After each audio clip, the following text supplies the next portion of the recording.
one issue in this year's Maryland Senate election, and what are the first things you will do with that issue if elected? I mean, I think the biggest problem we have in Maryland, and it's already been discussed. We've discussed all the major issues. Is the budget. I mean, we have to live within our means, and we're not doing it. And it's, I think the Baltimore Sun described the budget process as a band-aid approach.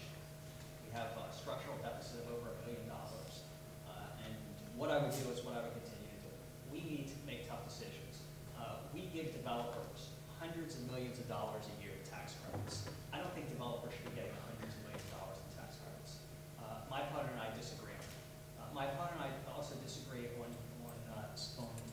fully funding Sellinger, which is aid to private colleges. We give over $48 million a year in aid to private colleges. Okay, 60% of that money goes to Johns Hopkins University, which has a $2.5 billion endowment. That's billion, $2.5 billion endowment. That money has to go to balance the budget so we can live within our means, so our main focus, our primary focus can be can be education. Not just K through 12, but higher ed, making it affordable so our kids don't go into debt. So the budget is a huge problem. I've talked about two examples that would save between $300 and $600 million in the budget, if not more. I've talked about what I would cut also. Mr. Carney, 2 minutes. I presume Jim is talking about the Heritage Tax Credit and the home builder. The Heritage Tax Credit was passed by the legislature to encourage home builders like myself to save architectural treasures, to save historic properties. If he doesn't like that, then he doesn't like historic properties, and he doesn't like architectural treasures. And it's not that much money.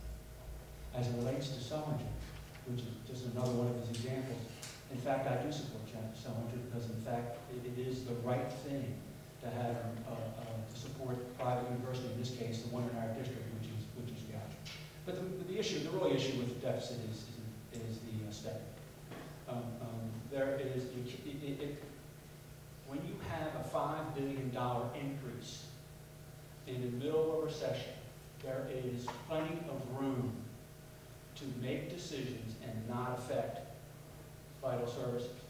Indiana, a state which is larger than Maryland, has a budget surplus this year. They have a larger population, and they haven't cut any vital services. So it takes more than the political will. It takes people to vote against the spending. You can't be in the Senate for 8 years and vote for 8 straight budgets and say that you're going to vote against the spending and then you're going to go against the. You have to, in fact, demonstrate by action, which you haven't done so far.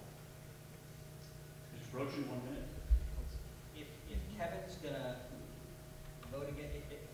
vote against all the budgets, then he's going to vote against the Heritage Tax Credit, and he's also going to vote against Sellinger. Okay, you can't say I'm for these things and then vote against the budget because they're in the budget.